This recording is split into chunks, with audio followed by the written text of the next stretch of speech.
Sony has a habit of taking their Scrimblow Bimblow mascots and shooting them behind the Waffle House at 2 a.m.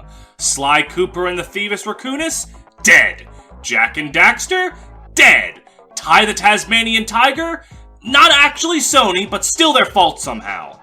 The PS2 had a ton of memorable platformer series that just never lasted much longer beyond, although there was one name that managed to live on to the modern day. Ratchet and Clank. Fuck, that's two names. Ratchet and Clank started on the PS2, and unlike their brethren, have remained a huge name in Sony's gaming catalog to this day, being, at the time of recording this, the only game on PS5 that's exclusive to it, other than a tech demo and a remake of a 2009 PS3 game. I love this franchise from PS2 to PS5, and I wanted to look back at the duo's original outing, because I think it's worth remembering that Ratchet and Clank was a good game. The game begins by showing Ratchet working on a spaceship. He's finished everything, but he needs a robotic helper to operate that he doesn't own. He's essentially poured his bowl of cereal and then opened the fridge to realize he doesn't have any milk. On a nearby planet, we see a bunch of big robots being created for what I'm sure is a well-intentioned purpose, but a defect causes one of them to come out really tiny. After seeing some video he wasn't supposed to see, this little robot makes an escape off the planet, but is shot down in space and crash lands on Ratchet's planet. Since apparently he has nothing better to do with his life, Ratchet decides to arm himself with a wrench and some bombs and go investigate the crash. The first planet, Veldin, is exactly what you'd expect. A simple start with not too much of a challenge. The gameplay of Ratchet and Clank is simple. You go around diverse alien planets and run and gun your way through enemies and platforming challenges, all the while collecting the game's currency, bolts, from defeated enemies or crates lying around the level. On Veldin, you get to play around and get a feel for Ratchet's moveset, how fast he moves, his jump arc, his melee attacks. All his moves feel smooth to control. Your starting weapon is the bomb glove. Don't ask me why a teenage mechanic has access to bombs, that's not important. What is important is that it's a good starting weapon. Its strengths are easy to understand. He throws a bomb, it's not rocket science, and its weaknesses are clear too. The bomb has to take a second to reach where it's going, meaning its effectiveness against close-up enemies is a bit suspect. A solid first weapon to accompany a solid first level. Ratchet discovers Clank among the wreckage of the ship, and decides to take him in, because apparently kidnapping is forgiven under the Finder's Keeper's clause.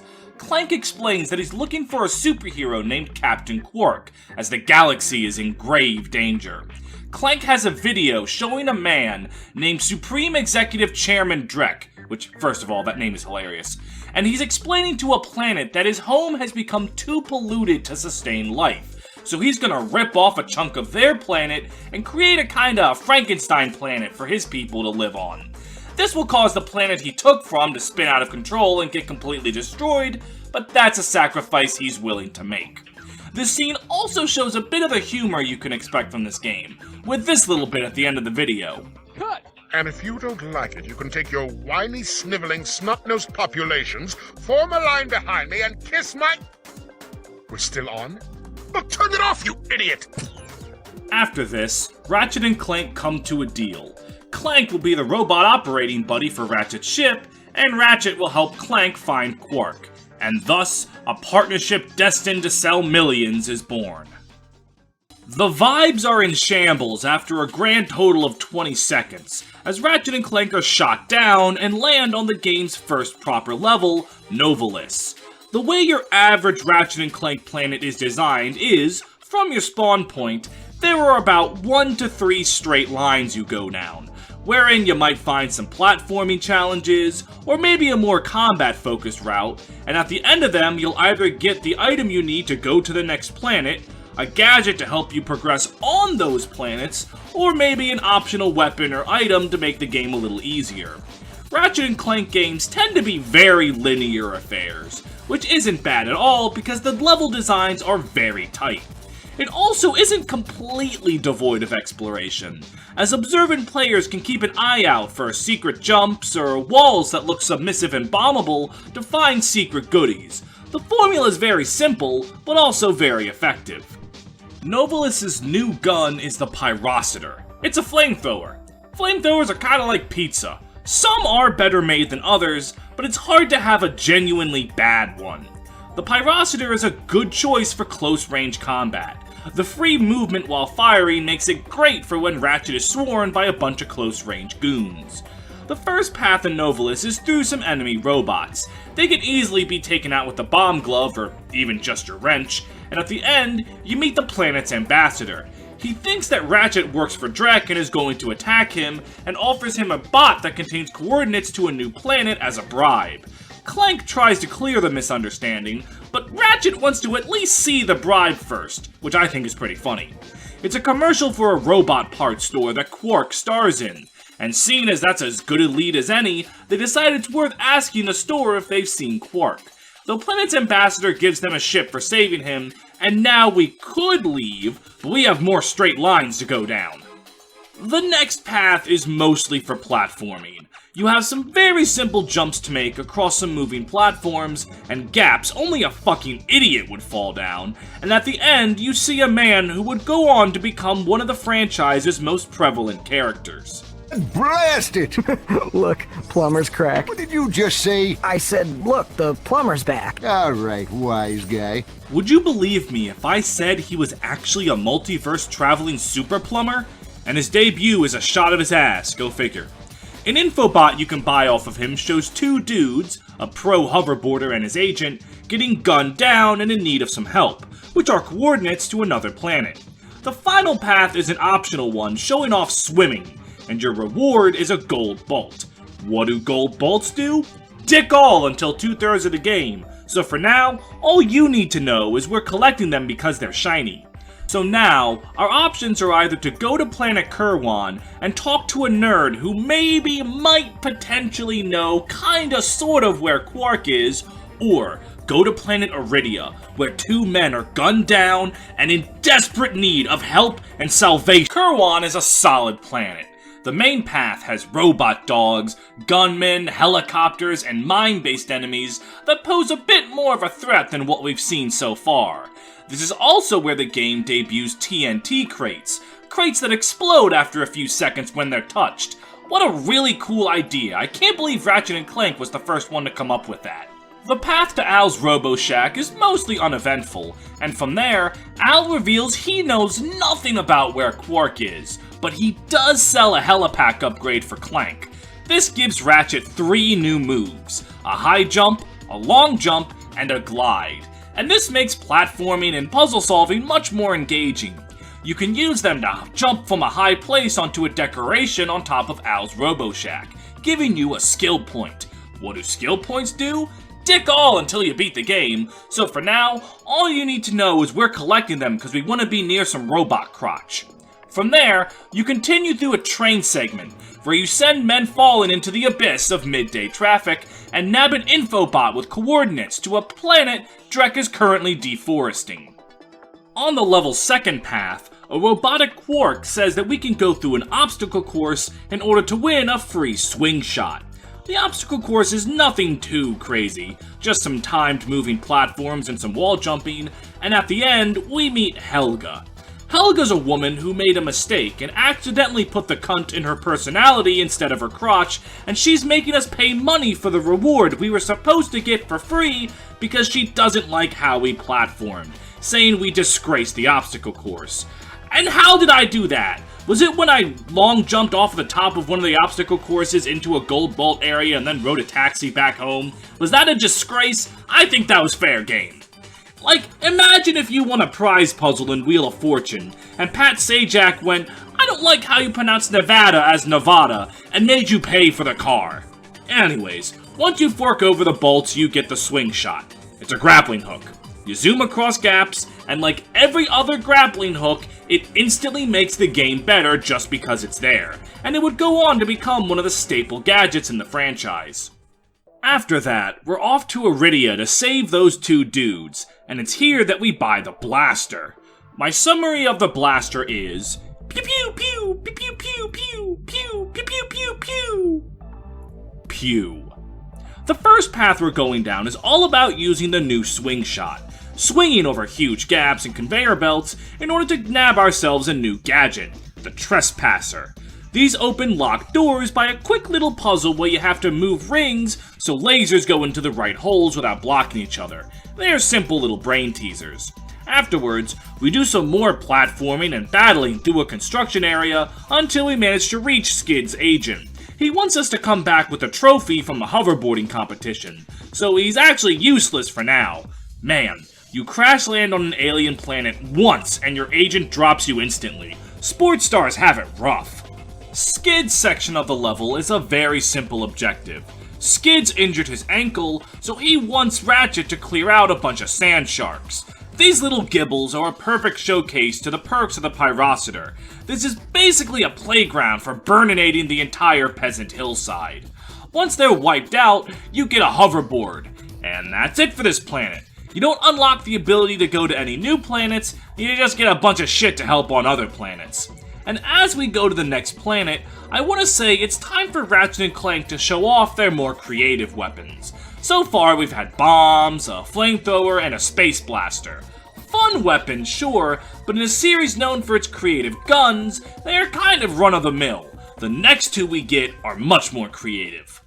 Eudora's new weapon is the Glove of Doom. A glove where you throw a ball that summons 4 little dudes to bite the ankles off of any enemy they run to.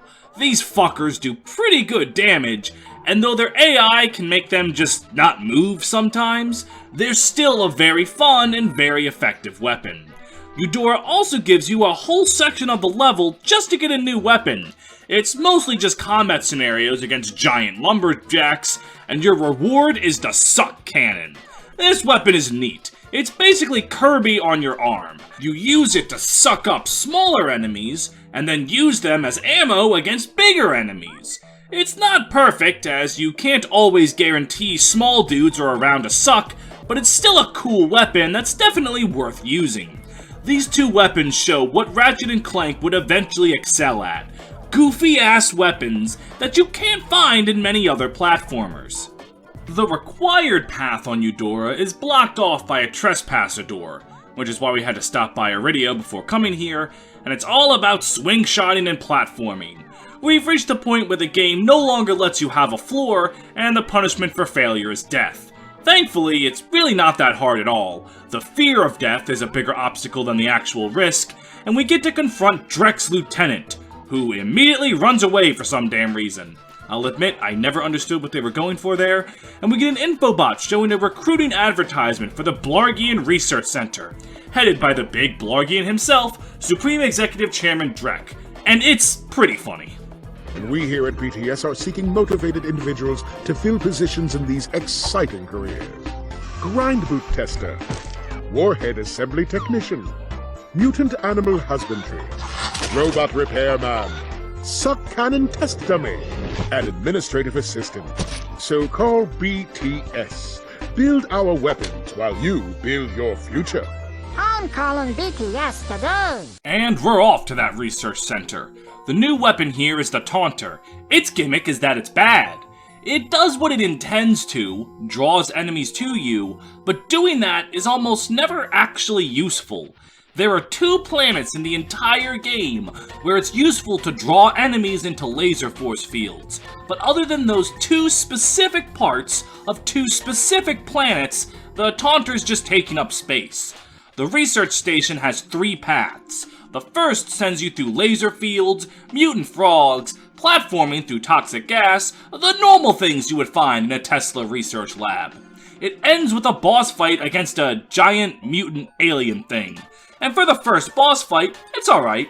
You shoot it as it tries to close the gap on you, then you have to kill the goons that it summons, then you shoot it as it tries to close the gap on you, and then you kill the stronger goons it summons, and then you shoot it as it tries to close the gap on you. After that, you save a scientist from some frogs, and buy the grind boots off of him, with an employee discount.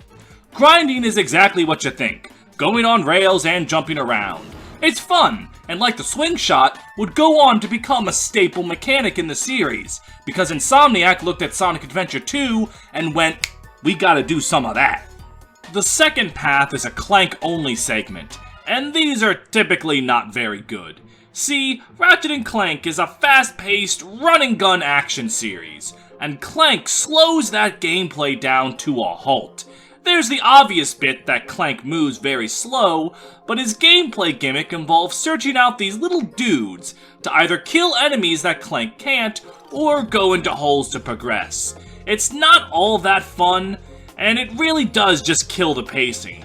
It does get us a new gadget, the Hydro Displacer, and thankfully the final path is a good one. You have to run through a battleship, dodging enemy fire and killing all manner of bad guys. Then, you press the comically large red button, which is a self-destruct switch, and make a mad dash out of there. I can't believe they left the self-destruct switch in the same room as the mindless mutants. They have to know that's an OSHA violation. Your reward is an infobot with coordinates to Blackwater City on planet Rilgar, which is where Captain Quark is going to be as a spokesperson for a hoverboard race. So finally, we have his location. Planet Rilgar has two routes. The route to the hoverboard race is a lengthy trek through tanks, mutant slimes, and the mutant slime cleanup force. A fun little thing you can do is pit the slimes and slime fighters against each other. They'll ignore Ratchet and beat the crap out of each other. Just, be ready for when they run out of slimes. You can try to use the new weapon for this planet, the Mine Glove, but it's, not good. It throws out a little mine that moves to a target. Its range isn't that good, and rather than try to move an enemy over a mine, I could, shoot them with a gun. Halfway through the path, you meet the Rhino salesman.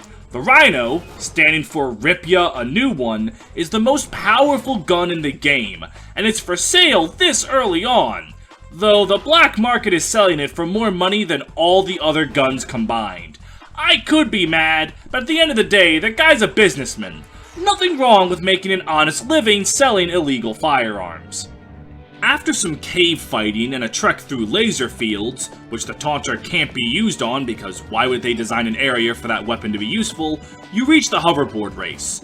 The race itself isn't too crazy. It's 3 laps around a course full of ramps, bombs, and those mutant slimes. Ratchet's base speed is lower than all the other racers, but with the speed up pads and speed up rings, you can get enough horsepower to win pretty easily. It's a neat little mini-game that only takes about 2 minutes of your time, but it's an enjoyable 2 minutes. Your reward for it is the Platinum Zoomerator, something that's practical use won't come into play until the end of the game, but it can be shown to Skid's agent to get the Sonic Summoner. If you can find the Sandmouse homes on a planet, you can equip it to summon a little guy on a UFO. He'll keep shooting things until he runs out of bullets and leaves, and since using him costs a whopping free $99, you'll want to keep a lookout for him. The other path is a Hydro Displacer puzzle, and this is pretty boring. All the gadget does is drain water and put water back. There's not a whole lot you can do with that as a mechanic, and there's not a whole lot they do with it. Thankfully, the second half of the route is much more fun. You trigger sewer water to rise up, and it's a mad dash to get through the platforming segment in time. If you lag behind too much, the piss water will claim your life. I almost died due to a 3D platformer's strongest opponent, awkward level geometry, but the segment is really fun nevertheless. After bribing Quark's bouncer, we're allowed access into his trailer, where he reveals that he knows of Drek's plot and he wants our help. He says he wants us to prove ourselves as heroes, so he gives us coordinates to his testing grounds on planet Umbris. This infobot contains coordinates to Quark's secret base. Can you quickly conquer Quark's killer cannonade of confounded contraptions? Can you quickly just make your way through the defenses to the center of the base. Prove yourself, learn the secret, and earn your place in galactic history. Consult your doctor before attempting any strenuous exercise. Not responsible for death or dismemberment. Your results may vary. Quark's HQ on Umbris is the start of the game learning what difficulty is. The enemies are a bit trickier to kill, you have to run through a lot more dangerous scenarios to trigger timed buttons to open doors, and the entire universe starts folding in on itself, because streaming is the future of gaming. And on top of that, the bleak atmosphere is amazing on this planet. The colors, the weapons, the backdrops, it's all great. The problem is halfway through, it becomes a hydro displacer puzzle. You lower the water level, kill all of the fish that explode when you kill them for some reason, raise the water level, rinse and repeat. This just reminds me how much more fun the gadgets get as the series goes on. Shit like the Therminator and the Levitator, love that. But Hydro Displacer, not so much. But once that tedium is done, you can finally meet Quark at the end of the level. Ratchet is starting to put together that Quark might not be everything he seems to be, but Clank has such complete confidence in Quark that he drags Ratchet right into a trap. Quark reveals himself to be the official spokesperson of Drek's new planet, and the money he's been raking in from that means he can't let Ratchet and Clank stop the plan. This leads to a boss fight against a giant Snagglebeast. As a kid, I remember this took me a few tries, but now it's not too bad. Most of my damage is taken from me trying to justify the existence of the Mind Glove. Spoiler, I couldn't. All of the Snagglebeast's attacks are telegraphed pretty easily, and the only thing you have to watch out for is when he puts up a force field. You just have to lead him over a bridge that then collapses into lava. And thankfully, the Snagglebeast is about as intelligent as your average League of Legends player, because he falls for the same exact trick 3 times, and that'll end the fight. Clank leading Ratchet into the trap causes a schism between them, with Ratchet angry at Clank for being so naive, and now Ratchet wants nothing more than to get revenge on Quark. Clank attempts to warn Ratchet that he's missing the forest for the trees, and that Drek is the true enemy, but Ratchet wants none of it. And this isn't just a one cutscene argument. Ratchet hates Clank for pretty much the entire second third of the game, and Clank doesn't hate Ratchet as much as he's disappointed at his short-sightedness and knows he can do better.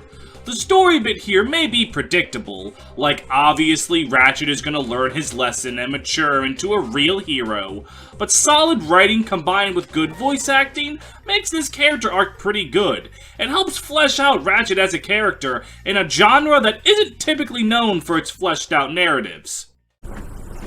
He needs our help. Yeah? Why don't you go help him? Into another trap? Well, go on. Go fight some evil. At least I'm not a coward. Whatever. As soon as I find Quark, I'm selling you for scrap.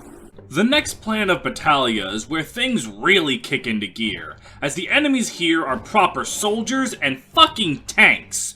This is where the Sonic Summoner can come in handy for you. As it turns out, Little Mouse is stronger than a tank, but you also get a new weapon, the Devastator, to really pack a punch. The Devastator is a rocket launcher. That's it, just a rocket launcher. Which, as you can imagine, is the perfect combination of simple, effective, and fun to use.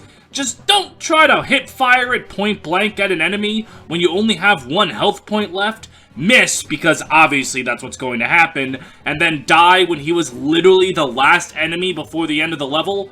Don't suck so much at video games that you do that. Clearing the first path is a dead end that you'd need the Magna Boots to finish, and technology as complex as a magnet on a boot is only in the most sophisticated labs in the galaxy. We get an infobot for just that, the abandoned lab on the Blarg's polluted homeworld of Orkson.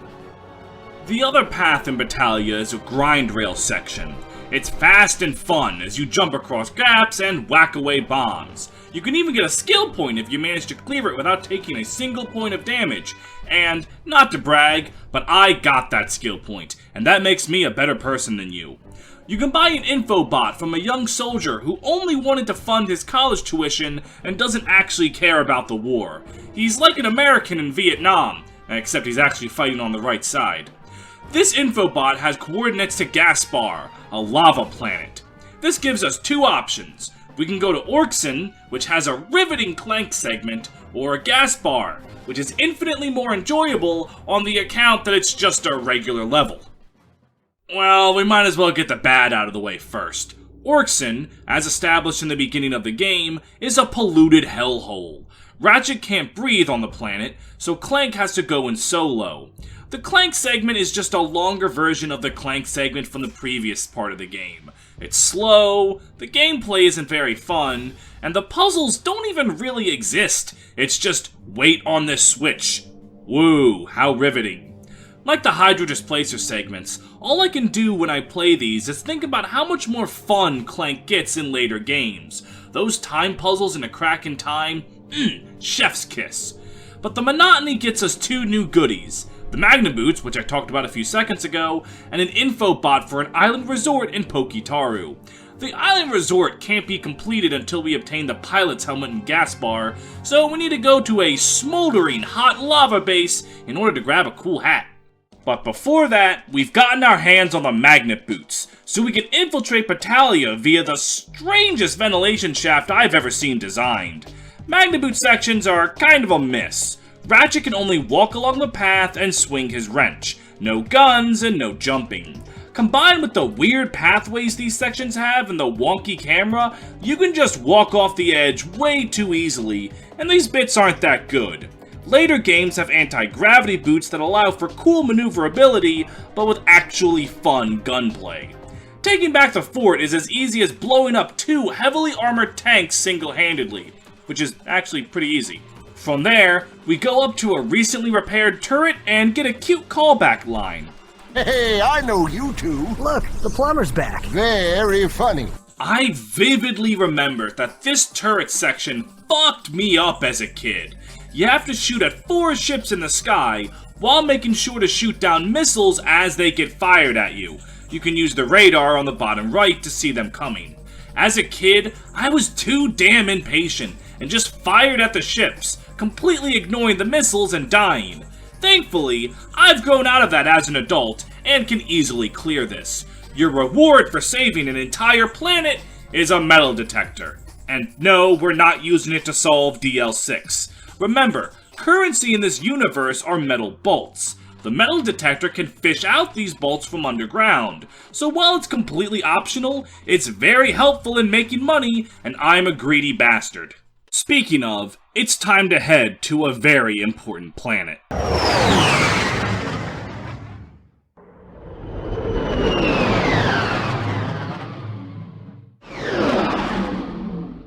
Welcome to Planet Patreon, where there's not a single moral in my soul that cannot be bought. That's right, I have a Patreon, where for as little as $3 a month, you can get access to benefits like getting your name audio or visually shouted out on every video. It's still under some construction from its past life as an FE tuber, so I haven't quite figured out what I'm going to do with the new $7 tier. In fact, if you want to let me know what you think I should do, let me know in the comments. I am open to ideas. My patrons include the likes of Adebayo Thompson, Andrew Crockett, Benz Again, Dr. McBackstab, Fire Emblem Lord, Great Riek, Hell on Heelys, Ichigo D. Camus, Jaeger Guts, Kenpachi, Shiro, Uzumaki, Kiria, Mato, Kratos, Char, Anzabul, Frederick, Sirius, Balsara, Hakumen, the White Void. It's not the White the Fifth, it's the White Void. They answered my question. Thank you very much. Justpacito 2, Carol Elizabeth, Keithan, Lysevening Bolt, Nevrix the Tourmaline Project Creator, Shenlu, Steph D, Tato, the world's most unironic 8.5 tail stan, Walmart Greeter, Your Girl Olwyn, Anti-Ginger, Brentendo 11, Drew Hack, Goo Gaga, Cornelia Milkers 92, Max the Knife, and Upscale Furry Trash. Thank you all for your continued support, and let's get going to the next planet. Gaspar is a very straightforward level. You start in the outside, on an island surrounded by magma, and use turrets to break into a lab where you fight your way to the pilot's helmet. But like I said in Umbris, the game is starting to pick up in difficulty. The enemies are starting to actually stand a chance at hitting you. In fact, I almost died because I think running in with a flamethrower is still a valid strategy. Unfortunately, that's outdated. Now, it's a valid strategy to run in like an idiot with a walloper, a boxing glove. Now, boxing gloves have their many varied uses, but winning gunfights isn't typically one of them. But the damage is good, and its punch is fast. It can level pretty much any enemy on the ground, but it is still a boxing glove, so it can't win every fight. But if you can get into an enemy's face, it can win a lot more fights than you would think.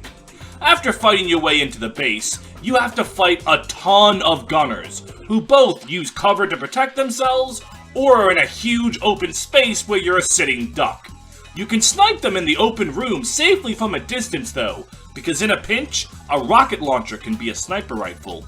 And after that, the pilot's helmet is yours. But Gaspar is interesting to me because of the gold bolt paths. Normally, gold bolts are in little side sections that the difficulty is in finding. Once you find the path, the gold bolt is there.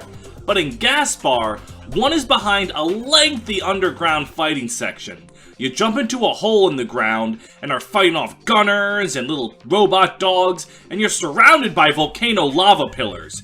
I don't know what these are exactly, I just know that they look cool. And the other is a lengthy section, where you swing shot across fueling stations to blow up parked Blarg ships. This one in particular is as long, if not longer, than getting the pilot's helmet. This does not feel like it was meant for just a gold bolt.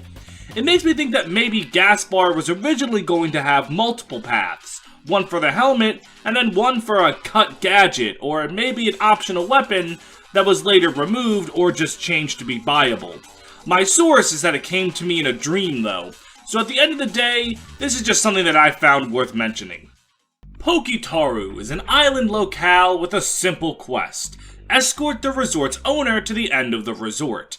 Now, you might hear escort and have Spyro flashbacks, but don't worry, Insomniac learned from their past sins. The resort owner doesn't actually throw himself into the line of fire. He just hangs back behind you and waits for you to clear the way like a sane person. So it's less of an escort mission, and more of a route mission. You just need to kill everything in the way to move on. Which is a perfect objective, because killing everything is exactly what I would want to do anyway, so it's actually fun to escort the guy. I found that the suck cannon is a fantastic weapon here. The killer pufferfish are perfect ammo for it. Once you get to the other side, you're faced with a lock that has to be ground pounded on to open, which is just one of the dumbest ideas for a lock I've heard.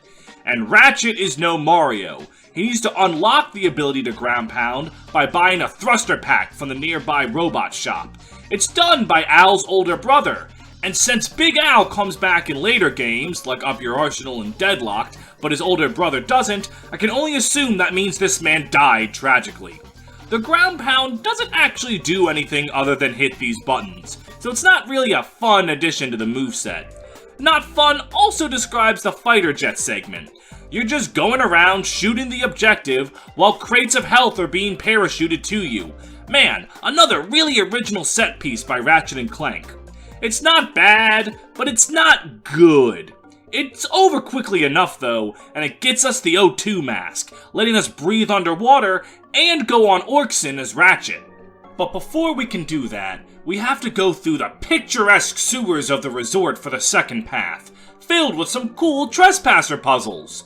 That's good. And some Hydro Displacer puzzles. That's bad. Honestly, this bit isn't too bad. The Hydro Displacer segments are brief, and there's some combat against slimes alongside the cool trespasser puzzles. You can even use the metal detector on the metal ground to unearth hidden metal bolts. That's so much metal it's smoking in the boys' room with Iron Man during the cold November rain.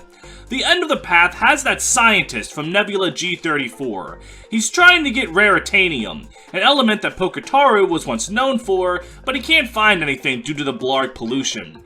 If we come back with some from Hoven, he'll give us the Persuader, which makes guns from the shop discounted. That's why I didn't buy Pokitaru's new gun, and why I won't be buying Orkson or Hoven's new guns until I get that rock to him.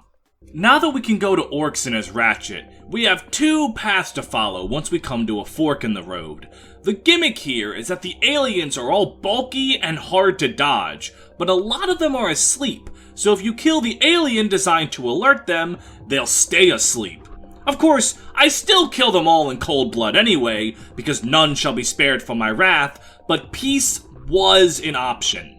The first path has you dodging helicopter fire, as you make it through some tricky platforming and more aliens ready to kill you.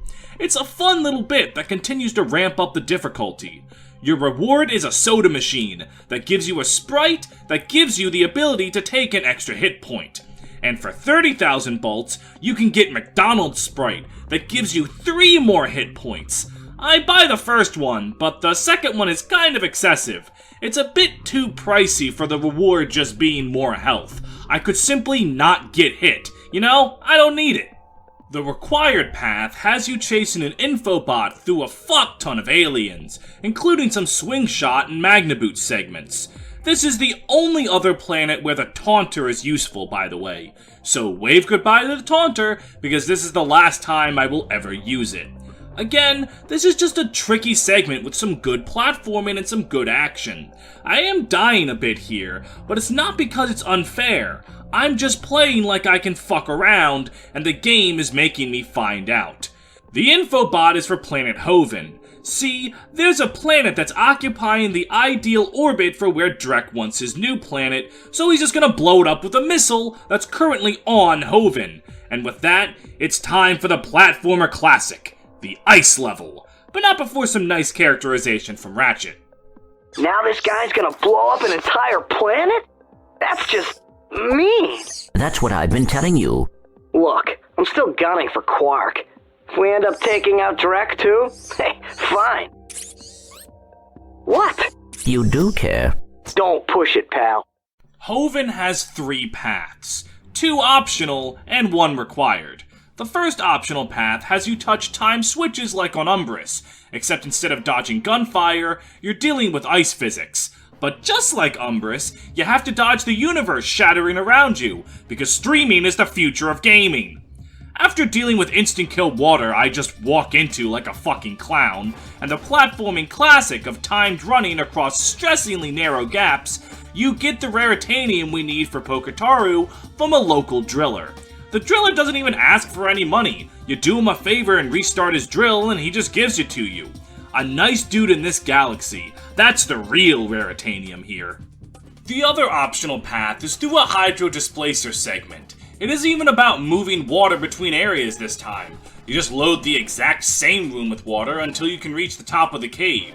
Then there's a segment with a bunch of crates that basically just exists to give you a ton of bolts. The game is nice like that sometimes. After a brief death from a "what the fuck, I only had 1 HP" moment, we can purchase the Hydro Pack from a furry alien who flirts with Clank. Look, my favorite genre of game is JRPG, and they have given me way weirder and more fucked up things than furry and tiny robot, so whatever. The Hydro Pack is optional. It's required for 2 objectives later in the game, but those both aren't needed for anything. But they are good rewards, so here we are grabbing the Hydro Pack. Hoven's required path is filled with enemies, ranging from gunmen who burst out of boxes, Yeti testicles that will try to take a bite out of your ankles, and helicopters that you can kill before they even finish spawning in. There's also a bit of platforming here. Again, this planet has no real revolutionary gimmicks, but it's a fun challenge without it being unfair. It ends with a turret segment where you have to shoot a ship out of the sky before it can carry a missile off planet. How the missile doesn't detonate when you blow up the ship, I don't know, but hey, the disaster is averted and the day is saved. And our reward is an infobot to a Blargian moon base. Before we reach the base, there's a quick cutscene with Quark and Drek, showing that this is Quark's last chance to defeat us before Drek raises the unemployment rate, meaning the time for our clash is nigh. The moon base is a really good level. It's very straightforward, there's literally only one objective, and it's to get to the end of the base. The stage has a varied amount of obstacles. There are force fields that you have to take out by shooting corresponding towers, which is perfect for our new gun, the Visibomb gun. This gun is one of the best in the game. When you fire it, you start remote controlling a bomb to fly around wherever you want to defeat enemies from afar. Its damage is huge, but it does have the obvious weakness of Ratchet needing to stand completely still to use it, so it doesn't help in a firefight that's already started, but it's definitely one of the best weapons if you can know when to use it. The rest of the level has a bunch of varied enemies. Turret enemies that need to be ran around and assaulted from behind, a handful of trespasser puzzles to open locked doors, an inside section where you have to dodge mysterious green ooze, and then even more mysterious orange ooze. The level is a fun time and a good challenge. There was also a rocket ship jump scare that actually got me to jump, so it's got that going for it. The end of the level is a boss fight in a fighter jet. And while I would have liked to fight Quark on the ground, unlike Poketaru, the fighter jet segment here is actually pretty good. Quark's attacks stand a real chance of hitting you if you just try to fly in all willy-nilly, and it requires you to play with caution and skill, unlike the first jet segment where you just flew around with reckless abandon. After proving that the quarked up white boy was in fact not goated with the sauce, Ratchet and Clank see an infobot for the planet of Ultanis, a place that has been completely devastated by an attack from Drek, with its citizens all dead, fleeing, or going insane. Ratchet realizes he was selfish for going after Quark, and makes a vow to fight Drek to protect the galaxy, completing his little character arc. Yes, I know. It is worse than I expected, too. Look, maybe you were right. This is a lot bigger than you or me. I was really selfish focusing on Quark. It is not too late to stop Drek. Hey, yeah! We've got this new ship! Let's go get him! Now you are talking. In this area, there's also a secret elevator leading to the gold weapons room.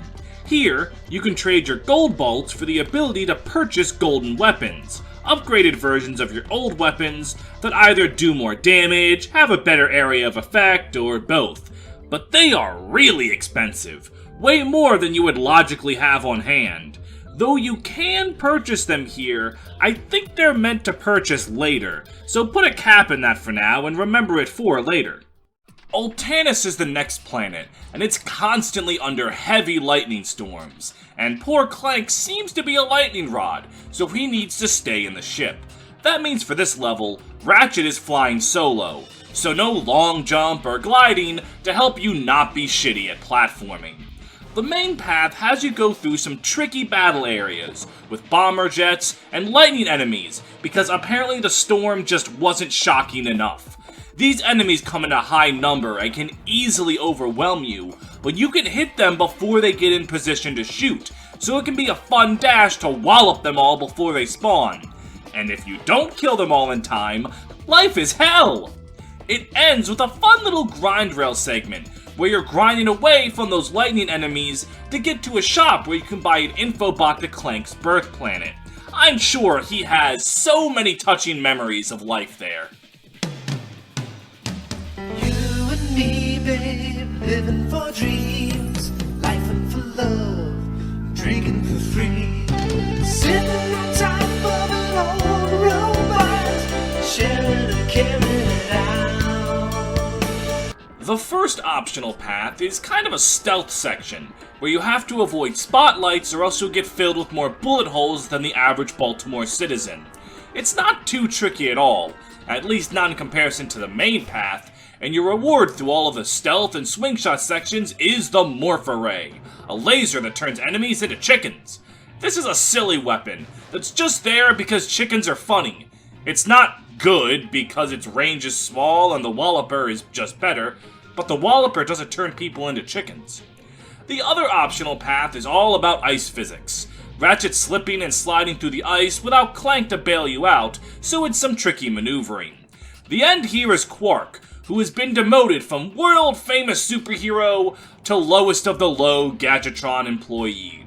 He sells you the Gadgetron PDA, one of those items that I completely understand the niche of, even if it's completely useless. It lets you buy ammo at any time for an increased cost. You honestly never need to do this because you shouldn't be that desperate for ammo, but it's there if you need it, I guess. Speaking of Quark, that's the end of his arc. From riches to rags, as it were. Quark would go on to become an insanely popular character in the series, though in the first game, he's just a greedy asshole who gets his comeuppance. He becomes the twist main villain in the second game. In fact, he's not really even a Gadgetron employee in this game. He's selling illegal merch to fund his plans and going commando. Then he has an actual character arc in Up Your Arsenal, where he matures into an actual hero who ends up saving the galaxy at the end of the day. And recently, he's just a good side character. He genuinely has the galaxy's best interests at heart, and he does have moments where he pulls through for Ratchet, but his ego and cowardice often becomes his undoing. While his role in the first game isn't quite an indicator of how good he would become, it was a necessary step into who we get today. A fucking gem of a character. So return my sidekick's pal before I bring the thunder. You win again, technology. Glombax is young. He does not understand that being a hero is 45% strength, 60% bravery, and 10% raw intelligence. That's 115%! You're welcome. I thought we agreed to put that jungle business behind us. It was mating season. How could I have known she was your sister? Quad 2 is one of those worlds that you can't finish the first time you go to it. You need to get a gadget from a later planet in order to finish it. But for now, we have a fast-paced underwater section where you have to use the hydro pack in order to get through the water before electricity turns back on and kills you. You are watching the gameplay of a lunatic right now. There is no thought behind these movements, just pure panic. Your reward is the bolt grabber. It extends the range bolts will be drawn to you. I don't really like power-ups like this. I feel like if you make a power-up to extend the gravitational pull for collectibles, you're acknowledging that your pull for collectibles is weak, so why not just make the better pull the default? I mean, it's still something worth grabbing, I just don't think it needed to be a thing to begin with. The main Quad 2 path is uneventful for the first half. It's just your very basic fighting that isn't nearly as fun or challenging as it's been on the last few planets. That's because the point of this level is Mega Clank. Clank becomes a giant robot, and you have to do some fighting as him. He has punches, missiles, a giant energy blast, but the combat is very simple. On the other hand though, that doesn't fucking matter because you are a giant robot punching other giant robots. I don't need complex mechanics or creative enemy AI. I just need to punch the shit out of them, and that's exactly what I get. With that mission done, we can't progress further until we get the Hollow Guys, and good thing we get the info bot for the planet where we can get one. Calidol III is the planet where I finally have enough bolts to buy the Tesla Claw, considered one of the best guns in the game, and the only time it's acceptable to say that you like Tesla. It shoots a lightning stream that will shoot down enemies as long as you're just facing their general direction, and the ammo for it is dummy cheap. So naturally, to show this weapon off, we'll be doing the optional grind rail section. It's a frantic grind through mines, gaps, and trains. It's definitely the most difficult grind segment, and by extension, the most fun. At the end, you meet the tutorial lady. There's an automatic tutorial that speaks whenever you encounter something new, or rather, it speaks until it tells you there's an option to turn it off. And it turns out this is a robot woman who flirts with Clank, because between her and the female mechanic, the game needs you to know that Clank's Riz game is unrivaled, and I respect it for that. She gives you the Map-O-Matic. When you open your map, it'll show secret areas in green, so you know that that's where you need to find gold bolts. This is a nice pickup that makes 100% completion less of a guessing game. I mean, not for me. I have the magical power of playing this game as a kid. Now, as for the required route, this was a huge roadblock for me when I was younger. I remember being stuck on this planet for ages. You have to fight through Drek's elite agents, as well as a bunch of Gadgetron test dummies, who are using some of the Gadgetron weapons that you've bought and used through your entire journey, which I think is a neat detail. The combat isn't easy, but with some good Visibomb gunning and good dodging, you can make it through easy enough. What was my childhood wall is now a fun bit of run-and-gun platforming. Being an adult with a fully functioning brain makes a lot of games a lot easier. The game's second hoverboard race lies at the end. It's definitely an improvement over the original, as it's a much trickier course. That Platinum Zoomerator we got all the way back on Relgar gives us a new mechanic. If we do enough sick flips off of ramps, we get a boost meter, which allows us to continually speed boost without needing to use the speed panels on the ground. There's also missiles that we can fire at will, and shortcuts that open up if we fly through 3 gates. One of them is super worth it, and the other one is way too hard. I died like 30 times trying to get it open. It's still not that hard, but it's definitely got more meat on it than the first one, and is a fun little distraction. After Clank tries to sound cool in a way that reminds us, yeah, this game came out in the early 2000s, we get the Hollow Guys, the last gadget in the game. We also have enough bolts to buy the last 2 non-Rhino weapons in the game, the drone device and the decoy glove. The drone device is pretty worthless.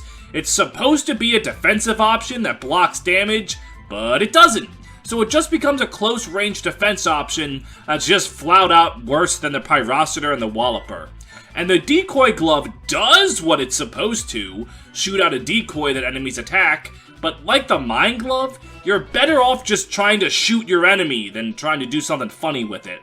The decoy glove does break the game for a lot of clips out of bounds though, which have a lot of applications for speedrunning and bulk getting, so it does have a purpose, just a very developer unintended one. The Hollow Guys makes a robot disguise for Ratchet, allowing him to infiltrate the robot fortress on Core 2. Now, you can play this like a stealth section, carefully dodging detection by keeping the Hollow Guys up, or, just hear me out, you can use the Hollow Guys to get into the perfect position to kill them all openly and without remorse, which is how you should play all stealth sections. Just be careful that you don't accidentally press square to turn off the Hollow Guys instead of circle to tell a guard to lower the gate. Definitely don't do that. This section is really fun. Timing when to go robot and when to go guns blazing is a fun balance. And at the end, we get to see Clank's mom, or at the very least the machine that made him.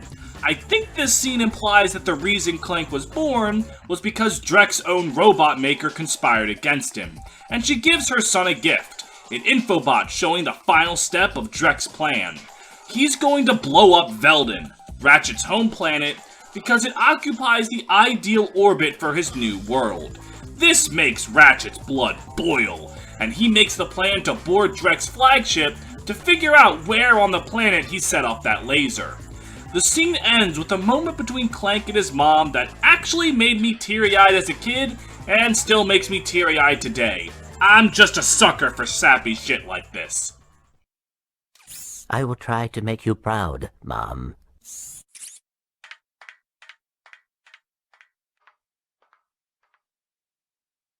Drek's ship starts with another optional hydro pack section. It's the same concept as before, press a switch and make a mad dash through water before it gets re-electrified. It's just as fun as the last one, if a bit derivative, and your reward at the end is a code bot. It unlocks a specific locked door. So where on the ship is it? It's not on the ship, it's on Core 2. So you need an optional item from Hoven to get an optional item from Drek's ship to get a single gold bolt on Core 2. Now, once I open the door and hit a single crate, you'll notice that my bolts jump by 15,000. This is a glitch. However, the glitch was in the original PS2 copy, wasn't patched out of the PS3 re-release, and it wasn't patched out of the PS4 re-release. So, I'm going to assume at this point, it's a feature. The main level of Drek's ship is another Hollow Guys segment, because they gave you that gadget 2 planets before the end of the game, and they were damn well gonna make you use it. Like the first Hollow Guys segment, it's a fun balancing act between stealth and chaos. It's the perfect way for a game like this to do a stealth segment. Of course, this section does have the same issue where you could accidentally hit square to blow your cover. In fact, you can do it multiple times like a complete fucking moron. Seriously, this isn't an issue with the control scheme. You press circle like every other gadget. I'm just a damn clown. There's also a quick fighter jet segment. It's more challenging than the first one, not as fun as the Quark boss. It's kind of mid, to be honest, but it's the last obstacle in the level. Once you're past that, you've got the infobot showing where on Veldin the laser is. It's right where Ratchet began his journey. The final planet is the first planet. You land right where you started the game, and from there, you go beyond where you discovered Clank into the rest of the level proper. Everything you've gained on your quest comes into play here. The enemies are tough, and it's going to take some good gunplay to make it through without dying. The gadgets you've gotten are used here too. The Trespasser, the Thruster Pack, the Swing Shot, and the Hydro Displacer are all used here in the home stretch. Not the Hollow guys though. I guess they figured we used that enough on the last two planets. I also want to issue a formal apology to the Taunter. There's a gold bolt here that requires using a Taunter to lure an enemy to the switch and open a door. So there are 3 planets where the Taunter is useful. Sorry to all Taunter fans. The level ends with a giant Clank segment, where you rampage through the enemies that had been giving you trouble all planet, and then you start fist fighting Drek for the final battle. Unfortunately, Drek realizes pretty quickly that giant Clank is simply constructed in an unorthodox fashion, so he fires a laser to force Clank back to normal. This is the game's point of no return. Once you start Drek's second phase, you're in till the end of the game. He has all kinds of attacks in this phase. He can fire a string of rockets that force you to constantly stay on the move. He can fire huge AoE bombs that create rings of fire so impressive Johnny Cash is telling him to chill the fuck out. And he can fire a barrage of mines that frankly just get fucking everywhere. He also can destroy the very ground that you stand on, forcing some platforming into the mix, and at the end of the second phase, he finally gets his evil monologue. Oh, it has come to this. Once I step on this ignition switch, a countdown will commence. The end of which signals the destruction of your pitiful world. There must be another way to make a home for your people. You think that's what this is about? Who do you think polluted our last world? I did. This is about one thing and one thing only. Cash, and lots of it. You see, I've been paid for every square inch of my new world. Once the inhabitants move in, I will begin polluting this world as well. Then the whole thing starts all over again. Ah, brilliant. Wow, a CEO whose greed is so great that he's willing to create a ruthless cycle of pain and destruction on an entire population just to line his own pockets? This game's really reminding us that sci-fi stands for science fiction, because there's no way men like him are real. Anyways, Drek presses a thruster pack switch that triggers the laser's countdown. If you let it hit 0, you instantly lose, so you have to hit it back. From there, Drek uses the same 3 attacks from before, but adds in 3 new ones, summoning a bunch of minions that aren't really a threat on their own, but can be a threat in conjunction with Drek's other attacks, a chase down move that I thought you just had to outrun as a kid and could never outrun it, but in reality you need to grind on the rails outside the arena to get enough speed. And lastly, when his health is low, he'll shoot out a million green thingies that I don't really know what they do. I've never been hit by them, but they're certainly there. The boss against Drek is very good. Like any multi-phase boss, it's part of war of attrition, making sure you don't lose too much health on phase 2 for phase 3. I do die twice fighting him, but it was never because it felt unfair. It's just a solid final boss to end a solid game. In the game's final scene, Drek accidentally launches himself up into the air and onto his own planet, with the laser beam pointed right at it. With a press of a button, you fucking destroy the new Blargian planet as a concept from reality. But given that it was an astral body right near Veldin, you start an asteroid shower that hits Ratchet and Clank, leaving them dangling off an edge. Clank manages to save Ratchet, but it completely destroys his arm. And after a weird fake out that makes it look like Ratchet is abandoning Clank, I'll be honest, I don't really know what they were going for there, Ratchet invites him to his home to fix his arm, and thus the duo rides off in the sunset together. They have many more games and much more perilous journeys ahead of them, but for now, they rest easy, and they can relax on the couch and watch Quark bathe himself on live television. Allow me to demonstrate. Yeah. Oh, mommy. Turn it off! Turn it off! But that doesn't have to be the end. Post-credits, you're given the option to either time warp to before beating Drek, or do Challenge Mode, Ratchet & Clank's new game plus. In Challenge Mode, you start the game over with all of your weapons. None of your gadgets except the PDA though. Not the metal detector, that would have been too broken, but you do keep the PDA. You also get a goodies menu that, if you've been getting those skill points and gold weapons, will unlock, well, goodies. You get concept art for you to look over, and you even get to take a peek at commercials for the game. And on top of that, you get a making of documentary from the developers of the game. It's the kind of goodies that I personally love. I really enjoy seeing how games are made and what ends up getting cut. There's also a gold weapons room unlocked on the first planet of the game, with 5 more gold weapons than on the moon base, so you can get some cool weapons to replay the game with. However, in terms of gameplay, Challenge Mode doesn't actually change anything. Unlike later games in the series, there's no bolt multiplier and the enemies don't get any stronger. The internet says you get more bolts in this mode, and though the game doesn't say that it does that, I definitely felt like I was getting more bolts, but it could just be the placebo fucking with me. It feels like Challenge Mode just exists for you to keep getting bolts, so you can buy the Rhino and gold weapons. There's little actual replay value.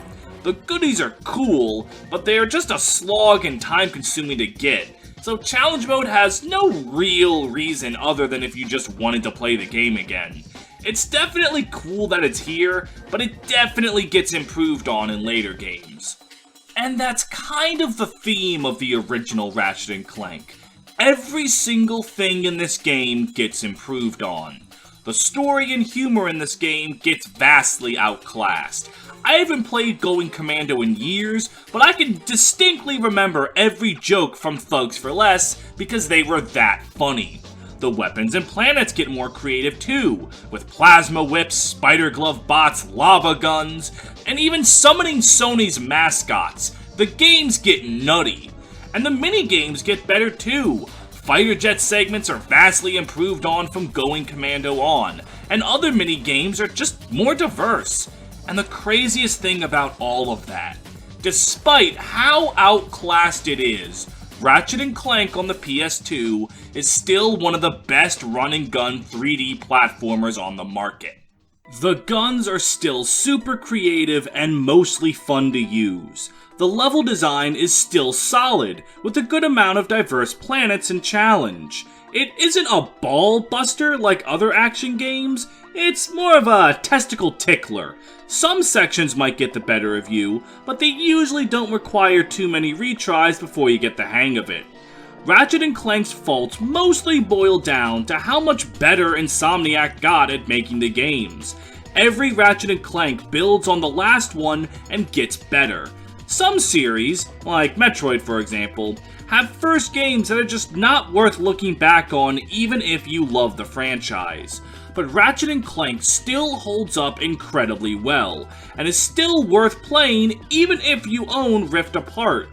If you want to play the Ratchet & Clank games legally, go fuck yourself! Sorry, let me reiterate. You don't have to go fuck yourself. I specifically had to fuck myself. Why? See, there are 3 ways to play Ratchet & Clank. The original PS2 version, the PS3 HD collection of the first 3 games, and for streaming on the Sony Premium Plus plan. Now, I own the PS3 version and was set to record that, because it runs great and smooth. But, turns out the Elgato HD capture card I use doesn't work with the PS3 for some reason. So I had to stream the game from Sony Premium and was suspect to stream lag and crashes. But wait, you say. You can download PS2 games and not worry about stream lag. You're right, but Premium doesn't give you the PS2 version. It gives you the HD Collection version, so it classifies as a PS3 game whose games cannot be downloaded via PS Premium and must be streamed, because the PlayStation 3 is proof that we exist in a world devoid of God's light. So I had to use my PS4 to stream a PS3 version of a PS2 game when I had the exact version they were streaming right fucking there! Anyways, unless you're specifically trying to record for a video, any version will work. The original PS2 game sells for like 10 to 20 bucks, and the HD collection will run you about 50. If you don't want to buy games for systems that came out decades ago, then you're gonna have to do some rancid other means to get the game. I would strongly recommend doing so. You might find that the iconic duo's first adventure is worth the look back. Before this video ends, I would like to give a special thanks to my two-man focus group. First, my buddy Alexa, who actually has no idea what the fuck Ratchet and Clank is, so his input on these videos was really good. And as always, my buddy Guy, who does know what the fuck a Ratchet and Clank is, but hasn't played it in so long he really doesn't know what the fuck a Ratchet and Clank is. Thank you both for your help looking over the video.